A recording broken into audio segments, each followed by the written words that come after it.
చిట్యాలలో Congress party విజయోత్సవ rally పాల్గొన్న MLA Vemula Veeresham Nalgonda జిల్లా చిట్యాల మున్సిపల్ చైర్మన్ గా 12వ వార్డు నుంచి ఎన్నికైన పందిరి గీత, వైస్ చైర్మన్ గా 5వ వార్డు నుంచి ఎన్నికైన గుండెపోయిన శ్రీలక్ష్మి ఎన్నికయ్యారు. ఎన్నికల కార్యక్రమంలో ఎమ్మెల్యే వీరేశం పాల్గొని చైర్మన్, వైస్ చైర్మన్ కౌన్సిలర్లను సన్మానించి అభినందనలు తెలియజేశారు. అనంతరం పట్టణంలో కాంగ్రెస్ పార్టీ విజయోత్సవ ర్యాలీ నిర్వహించింది. ఈ ర్యాలీలో కాంగ్రెస్ జిల్లా అధ్యక్షుడు పున్నా కైలాస్ నేత పాల్గొన్నారు.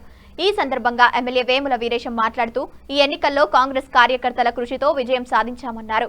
రానున్న ఎన్నికల్లో కాంగ్రెస్ జెండా మాత్రమే ఉంటుందని అన్నారు. ప్రతి వార్డులో సమస్యలన్నింటినీ పరిష్కరించి చిట్యాలను ఆదర్శ పట్టణంగా తీర్చిదిద్దేందుకు కృషి చేస్తానని చెప్పారు. రానున్న రోజుల్లో నా మార్కు అభివృద్ధి చేసి చూపిస్తానని, అభివృద్ధి కోసం మేము ఆరాటపడతామని, కానీ చిల్లర రాజకీయాలు చేయమని స్పష్టం చేశారు. ఈ కార్యక్రమంలో పెద్ద సంఖ్యలో నాయకులు, కార్యకర్తలు, పట్టణ ప్రజలు పాల్గొన్నారు. తెలియజేస్తా ఉన్నాం. 8వ వార్డు మోహన్ ఉన్నాడు, కుక్కల మోహన్ ఉన్నాడు. మోహన్ ను కూడా చాలా విశ్వాసంతో, నమ్మకంతో ఎన్ని రకాలుగా మోహన్ గెలుస్తారా, మోహన్కి ఎట్లా అవుతుంది అని ఎన్ని రకాల ఇబ్బందులు పెట్టినా ఇక్కడ ఉండేటువంటి అక్కలందరూ కూడా మోహన్ బిడ్డ మేమున్నాం, నువ్వు గెలుస్తావు పో అని చెప్పేసి ఆశీర్వదించారు. యువకులందరూ కూడా, పెద్దలందరూ కూడా ఆశీర్వదించారు. ఆ వార్డు సమస్యలన్నీ కూడా ఆయన కంటే ఎక్కువ నేను రెస్పాన్సిబిలిటీ తీసుకొని తప్పకుండా పనిచేస్తానని చెప్పేసి కూడా హామీ ఇస్తా ఉన్నాం. దాంతోపాటు 6వ వార్డు మా సత్యనారాయణ గారు చాలా సమస్యలు ఉన్నాయి. అక్కడ కాలనీకి సంబంధించి 3 పెద్ద రోడ్లు, ఒక 2-3 చిన్న రోడ్లు ఉన్నాయి. మా అక్కలు ఇక్కడనే ఉంటే వారు సంబంధించి పదే నాకు గుర్తు చేశారు. తప్పకుండా అవన్నీ కూడా పూర్తి చేసి అక్కడ కూడా వెంకటాపురం సంగతి అన్నట్టు రమేష్ చూస్తా ఉంది. తప్పకుండా అక్కడ కూడా ఇస్తానని చెప్పేసి హామీ ఇస్తాం. దీంతో పాటుగా 5వ వార్డు వైస్ చైర్మన్ గారి వార్డు, ఆ వార్డులో కూడా కొంచెం డస్ట్ సమస్య ఉంది. ఆ డస్ట్ వచ్చేసి అక్కడ ప్రజలందరూ కూడా ఇబ్బంది పడుతూ ఉన్నారు. అక్కడ కూడా వారి సమస్యలు పరిష్కరించి ఇల్లు లేనటువంటి వాళ్ళందరూ కూడా 2 నెలల్లో తప్పకుండా ఇల్లు మొదలు పెట్టించేటువంటి బాధ్యత నేను తీసుకుంటానని చెప్పేసి మీ అందరూ కూడా విజ్ఞప్తి చేస్తా ఉన్నాం. దీంతో పాటు 4వ వార్డు అయితే ఊరుకు చివరిలో ఉన్నది.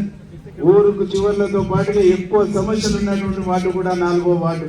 దొంగల పెడతా ఉన్నది, అక్కడ డ్రైనేజ్ సమస్య ఉంది, సీసీ రోడ్ల సమస్య ఉంది, ఇళ్ల సమస్య ఉంది, రిక్వెస్ట్ బస్ స్టాప్ సమస్య ఉంది.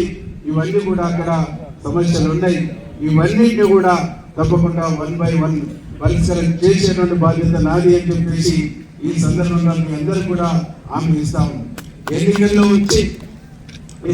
గల్లీ తిరిగిండు, మళ్ళీ 20 ఎమ్మెల్యే అనకుండా తప్పకుండా ఈ టౌన్లో పార్టీ ఆఫీసు పెట్టి నేను నెలలో 1 or 2 times ప్రతి గల్లీకి వచ్చి, ప్రతి వార్డుకు వచ్చి మీకు ఇచ్చినటువంటి హామీలు అమలు అవుతున్నాయా లేవా, డ్రైనేజ్ వ్యవస్థ కానీ, ఇందిరమ్మ ఇల్లు కానీ ఎట్లున్నాయని చెప్పేసి పరిశీలించి మేము ఎమ్మెల్యే